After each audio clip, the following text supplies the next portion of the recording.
Welcome back to Roots Brew Garden. Hi! Hey guys! Do you need a little flower joy? A little bloom for your winter gloom? Well, we've got you covered. The cure for the winter blues. We want to feed your soul with flowers. But what about your belly? We're going to talk about bare root trees. Got some bare root fruit trees. Why buy your fruit when you can grow it yourself? This is a cherry called Compact Stella. Dawn will show us just how easy it is. You can't do this with all trees, and I'm kind of scared, but I'm going to show you. Follow us on another adventure in Roots Brew Garden. Welcome back to Roots Brew Garden. Welcome back. My name is Dawn. I'm Johnny. And yeah, I have a passion for plants. I've been loving plants for 40 years, and I'm here to share it with you and Johnny here, and she's passionate about plants too. Yes, I'm here to ask all the questions for you guys and get all the answers from Dawn. Yay! As much as I can. I'm a humble teacher, so if I don't know, I don't know, and that's okay. Yeah. It's always about learning. Life's about learning. That's what our channel is about, learning, and plants can be so therapeutic, and there's a lot going on right now, and we just want to bring you a little joy and happiness and peace. Green is good. Yeah, it's a wonderful little space here in our garden, so that's what Roots Brew Garden is about. Yeah. So today we're going to talk about bare root trees. Got some bare root fruit trees just came in last week from Dave Wilson Nursery, and oh my goodness, right? The cure for the winter blues. So beautiful. From the greenhouses down in Santa Rosa of Gaddis and the greenhouses up north at Flora Organica, we have these great primroses. And actually, don't forget Blue Sky Nursery too in Potter or Redwood Valley. We have these wonderful spring goodies here. Just it's the ultimate cure for any kind of winter blues. Yeah, these can go right into like a kitchen, counter, like up on the windowsill. Why not do a couple of them? Why not do like a few? Have a little party. Yeah, a little primrose party. Primrose party. Some of them are fragrant too. Usually the apricot colored ones. Not that one. Not that one? Okay. Yeah, that one's going to. Yeah. Has a soft really apricot nice. scent. This one is right. That might have a greater scent on that one. That one's called Pageant Mix. That's the Pageant series. Yeah, just a light little sweet, fresh kind of scent. It's fresh. It's fresh. And sweet. So the other thing we're going to talk about today is these bare root trees. This here is a cherry called Compact Stella, and this is what you call a whip. A whip? Yeah, look at it. It's a whip, so it totally earns its name. The cool thing about whips, it allows you, wherever you prune this whip, to whatever, see, you notice there's buds up and down this thing, sleeping buds, like 100 of them.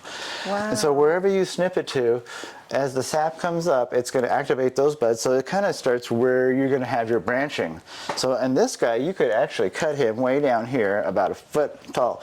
These are going to activate these branches, so you'll have a cherry tree with branches emerging 1.5 feet off the ground. So you can really get that low spreading form going on, because cherries want to go up. So are these considered dwarf trees? They are grafted on a semi-dwarf rootstock. Okay. Yeah. And this says that it gets 12 feet, but it can sometimes maybe even get a little bigger than that. This is Compact Stella, so it genetically has a more compact form. Okay. Yeah. That's perfect. The tight nodes in the leaves kind of show it too. So yeah. And tell us about the cherry. Is this yeah, it's a big black cherry, Well, maybe sweet. I'll take this one. Yeah, I know, it's a good one. And yeah, that one could go, you could train that flat against a fence if you wanted to. Cherries really lend themselves to that. And cherries are cool about being very flexible too. You can't do this with all trees, and I'm kind of scared, but I'm going to show you. This is the cool thing about cherries, is that you can then once they branch, you can start bending the branches. Instead of pruning them to get them to stay small, instead of going up or keeping them just to stay outward, you can just start bending them, bending and tying them back, bend and tie back, and just snip the ones that you can't. And yeah, you'll get yourself. I love that. Here in Northern California, in Humboldt, we're 9, but we don't get any snow down in town, but a little bit in the hills. So would this be something that we could plant here right now, and it's cold, pretty cold tolerant? Oh yes, certainly. Yeah. Now's the time to set it out. Okay. Cherries in particular need good draining soil though. So which means like a good way to figure that out is when you dig the hole to plant this cherry, you're going to fill that hole with water, and the purpose of that is to make sure the drainage is good. So if you fill it with water after digging the hole to plant this tree, where you're going to plant this tree in, you're going to go away, come back in a few hours, and if there's water still in there after several hours, then that is not a good spot for a cherry. It needs the water needs to move away from these roots. That's a good trick. Yeah, I like that trick. It makes it really clear with the filling. Okay, and just to be clear about cold weather, what about people that do live in the snow? Can they plant that cherry tree? As long as the ground is thawed. You have to be up in Idaho, probably where it's frozen, but around here the ground's thawed. You would just up in the hills here, 3,000 feet, the ground's tender, and yeah, you could plant it now. It's totally fine to plant them now. It's actually the sooner the better to get them in the ground. It allows the roots to get established before it leaves out. And the cherry tree does okay in places with lots of snow. Oh yeah. Oh, nice. Oh yeah. They're up in the hills. They like the cold. They demand the cold. They're one of the trees that demands a good chill. Okay. I wanted to share this one too. All right. Okay. This is a pink pearl apple. And Pink Pearl is a variety developed by Albert Etter, and he's one of our local Southern Humboldt County famous botanist, farmer, agriculturalists, and brought us the Pink Pearl. That's the one I have this year, and look at the form on this. Isn't she pretty? So pretty. Yeah, she's a pretty one. And tell us about the fruit. Is the Pink Pearl apple it's a good... Crispy, tangy, good balance, or probably more on the tangier side of sweet. Firm, but and best. Probably it's not. I don't know how much of a keeper it is. Maybe it mentions it on here. Good keeper. So it's a good keeper with proper conditions. I also heard it can get mealy. Someone said if What's it's a good keeper? Good keeper means like when this finishes, when you're picking this off in October, if it's a perfect fruit with no blemishes, you can take that and put that in a box with a bunch of other little apples and put it in a cool spot, in a dark spot, and then you could just pull apples as you need them for months after. Oh, like it keeps literally well. keeps. Got it. Yeah, Oh, okay, that's keeping. great. That's an old term, keeping. It's a keeping. It's a keeper. So there's even keeping tomatoes too, which is kind of funny. Oh, okay. So this one, you could plant it just like this, and there's some people that say, yeah, just do it but I would not recommend it because a lot of roots have been left in the field during the harvesting process. There's more in a plant. There's more roots underground than there is above ground. There's a lot of roots. So anyway, since we don't have any roots, we're going to want to reduce the top by pruning it. Okay. So we want to prune back so when it leaves out, it doesn't try to open every single bud. All right, so we have the Pink Pearl here, and I'm going to have to reduce the size of the top to accommodate the bottom. I don't have many roots, so I have to reduce how many buds that the limited root system has to open. If it tries to open all 200 of these things, it's not going to work out good. So right off the bat, this guy I'm going to reduce down to this nice little bud right here. That one off to the side here, and then all of the side branches. And if it's twiggy, I'm going to remove small stuff like this. I'm just going to remove it. I'm not going to expect this to be a branch in the future. It's just too small. This is not suddenly going to be a new branch. So I'm going to remove those. And this guy's too. And then I'm going to reduce the height of all of these side branches and I'm going to subordinate them smaller to the outer subordinated. And Don, tell us, where are we cutting them on the branch? Is it 2 nodes? Did you already tell us 2 or 3 nodes? Yeah, I was just a couple buds, but I'm mostly doing it so I just kind of go a little bit farther out each branch. So like, yeah, at the top one here, I'm going to leave a couple buds, and I'm like the roses, I'm pruning it to an outside bud. So here's one, it's a nice outside bud. It's going to activate this one, it's going to go this way. Okay. And then there's a bud here, and then it'll come out this way. Because if we did one that was on the inside, then the branch would start growing inward, and we don't want the tree to grow inward. And if you see that when it's small, you can just rub it out, or if you snip it. But yeah, when Okay, it's just that's a good developing, trick. it's easy to just take note and rub it when it's easy, and then it heals so much faster. Okay. And then this branch coming towards you, since this is lower than this one, I'm going to want it to be a little bit less than that one, and then I'm going to follow it up to the outside, and there's a bud and there always is a bud in the right spot. It's kind of, it's really a miracle. It's quite a cool thing. So generally. So then I'm going to go up to here, this one, there's a nice kind of a bud this way. It's a dinky one, but it means thin, so I'm probably going to leave that one just because, I don't know, because I have that option. So, and then this one, to keep that shape, I was saying, boom, right about here. Then there's a bud right about there. And then same thing with this one. I want to match to this one just because it's aesthetics count. And there happens to be a bud perfectly placed about the same height. Like I said, it works out. And then on this guy here, I got this little tiny branch, but whatever. It's tiny, but it should get a good push. There's no of sap. So this one, I'm thinking here. And there it is, yay! So that's shocking, but if you've done this a few times like I have, it really is important, and it makes the difference. As far as the structure of the tree, when this is such a juvenile tree, these aren't going to be giant branches. The branches are going to be somewhere up here when this tree is older. So this is just to get her started, a good strong start. Love that. Thank you. Yeah. Do you want to do the other one? I could, but it's very just kind of like Maybe not, because I love that what you said about the bending and stuff. it. Yeah. I think I might take that home. I might buy that one. It's so cool. Yeah. But you have more for everybody I else. have 5. Right? Yep. 5. Okay. Oh, so they might go quickly. Okay. So what's next? So what's next is... You want to show us these? I thought that these might be poppies at first when I saw them, but what are these actually?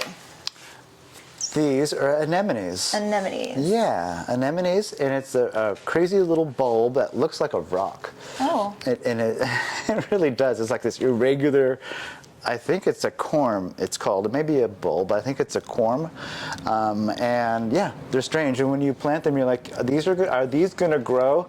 If they don't look like they grow, but boom, and within, like I said, like a lot of things, like it's a week or so, it's popping up and kind of going, it's pretty remarkable. And they're okay in the cold?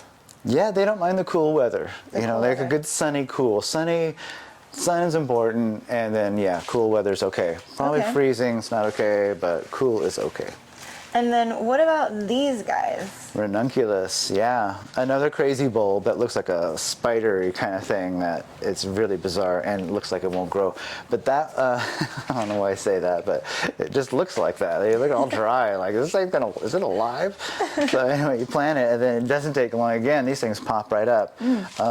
Somewhere in Southern California, there's a place called the Tecolote Flower Fields, and it's a photo opportunity where they have this field of all the different shades of ranunculus, and it's Tecolote, and there's a variety called Tecolote, the Tecolote series, and yeah, they're wonderful. They bloom, Cool. bloom, lots of buds coming on, and Is the pink a pretty typical color for these?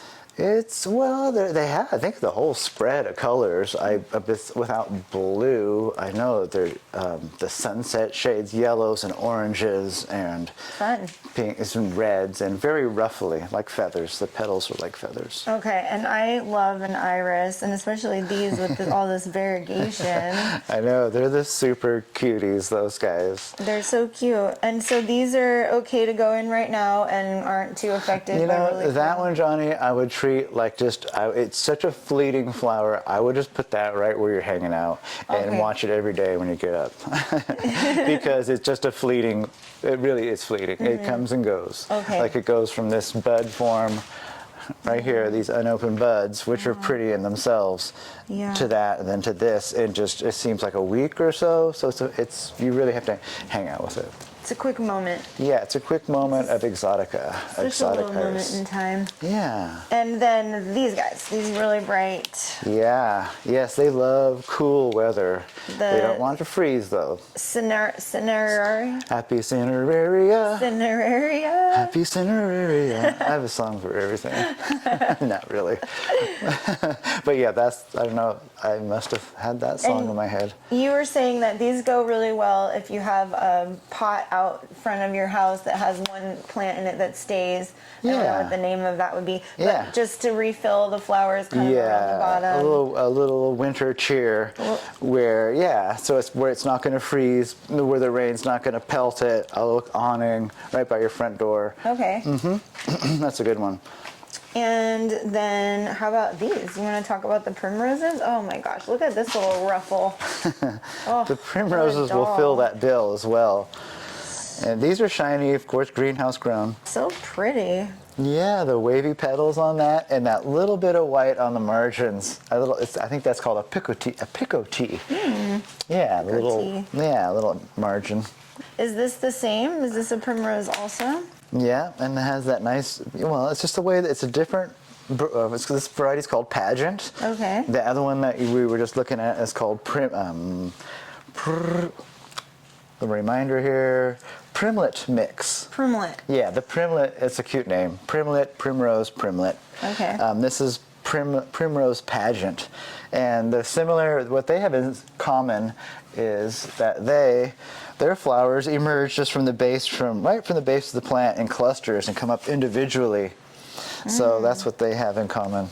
And yeah, and then I'm saying that as I'm comparing that to, say, this guy here, the Supernova series, which has a stem that comes up. See that? Yeah, And it that's has a little cool. pow at the top. And maybe that's why they called it Supernova, because it's like a Bamboo supernova. pow. Chicka pow on top. Okay, and this is a Narcissus? Yep, a daffodil, a daffodil. narcissus, a mini daff. Narcissus. Yeah, narcissus. She's so cute. And And will she keep blooming right now while it's She's cold? just starting. She's This just is going to starting to bloom bloom. for weeks. There's a lot of buds coming. There's 3 bulbs in that little pot, and each bulb will probably get like 3 or 4 flowering stems on it, and each stem will have a couple flowers, at least 3 or 4 flowers coming on each stem. Okay, can all of these things be grown in a place that's going to have some snow? That will put up with snow. I've seen This these will? get buried in snow, Hey, and then the Aunt snow melts Jan. away, and then this little face. So I know those are snow hardy, but no, I mean, but then again, I'll tell you, folks. I have a friend up the hill from where I live. She's at the very top of the hill, and she's like probably 2,500 feet or so. Not maybe quite that, but anyway, she gets snow up there, and she has a whole bank of primroses Really? that have naturalized. Oh, Yeah, wow. like the yellow ones. So, Okay. and she gets snow up there. I mean, way more they're than pretty we hardy. do. Yeah, so they're tough. But not these ones. No, these ones would just flop They look over delicate, and yeah. they would definitely Will flop. they live though? Will the plant itself live and maybe grow a little bit next? As a perennial, how tough is a freeze. perennial? It's probably a not so strong of a perennial. They are a perennial, of course. They're going to come back year after year, but if it maybe gets too wet in the wintertime, Okay. it may rot out the bulb, etc. There's exceptions to there's just requirements Okay, that they're cool. going to need. Oh, don't want to forget. Look at this. Yeah, a week ago. This is just from a week ago when we did the propagation of the roses. Yeah. And we've already got growth in here. Yeah, they're shooting up and buds are popping out.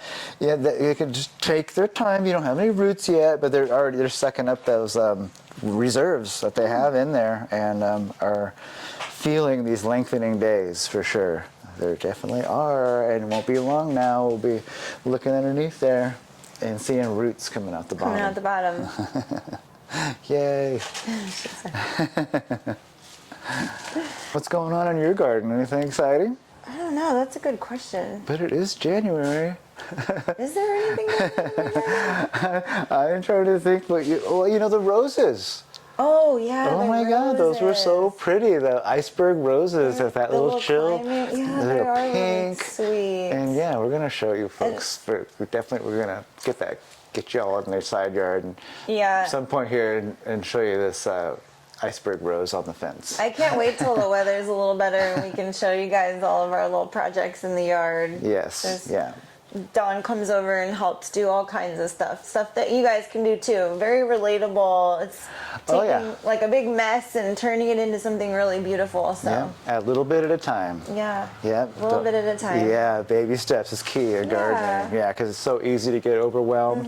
You look at your yard like, it's like, okay, if we just start a little bit here, Right. and then the next day a little bit, or whenever you have time, and then, yeah. And it's so rewarding. It feels so calming, and the garden has been very healing for me. Yeah, it's literally grounding. Yeah, literally. Slow and low. That's right. That's right. So it's as simple as coming down to the garden center, shelling out $3.50 and taking this beauty out of its little pot here.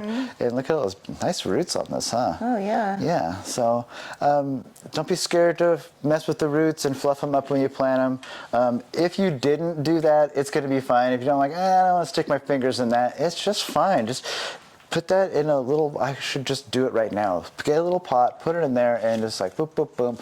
Here, there's a glazed pot right here, watch this. Or I even got it, we can just plunge it. So you got a pretty little pot, you're just gonna do this. Put a riser in it, and then away you go. You got that cute, look at this cuteness level here. Yeah, right? Yeah. Blue and yellow, nice combo. Blue and yellow. There's a phrase that goes with that. Or something. Well, you know that song, Black and Yellow, Black and Yellow. Okay, thanks. Okay, then what about this guy? Try one of those in there. So you can trade it out. Collect all four. Collect them all. Hey, what do you got? Oh, I didn't get a red one. Oh, you weren't there. I got the last one. Sorry. Bam. So it can be that easy. Just popping it into another pretty pot. You don't have to get, it's again, a lot of these things are fleeting. They're going to last. It's not like a throwaway thing, but it's just there for the joy. I mean, it's just there to look at it. It just gives you, the flowers are important. They are. Obviously, we need the food, but the flowers, they're for your soul. That's right. Flowers are for the soul, for sure. It's so wonderful to have this bright of flower selection when it's this cold outside. And yes. Yeah. Oh, yeah. Yeah. And then, I love the idea of the windowsill flowers, though, right? Just because you're... Yeah. Just because you're there and you're like, oh, yay, there they are. It's going to be okay. Just a couple more months and we'll get through this. Yeah. Oh, well, thanks, Dawn. What a nice day it was with you. Thank you for showing us these beautiful flowers and telling us how to do the bare root trees. I love coming here every week and sharing what the latest thing is, right? Yeah, it's been so great. Like I said, it's just never a dull moment. It's always something. So, and next week we'll see what happens. Maybe a citrus shipment will come in of fresh citrus plants from Four Winds Growers, or maybe really something else, or maybe like a little breath of heaven. Ooh, does that sound nice? Yeah. Breath of heaven, a little coleonema. I got some fresh ones hopefully coming in too, and we'll get to check those out as well. Check it out. And I saw her earlier here. It's this beautiful little Jasminum polyanthum, a little pink jasmine, and it smells heavenly, right? Yes. We've got lots of buds forming in here, and on this one here to give us a nice little early show, and it's so good, isn't it? So good. Thanks for hanging in there, and we will see you next week. Yep. See you next week.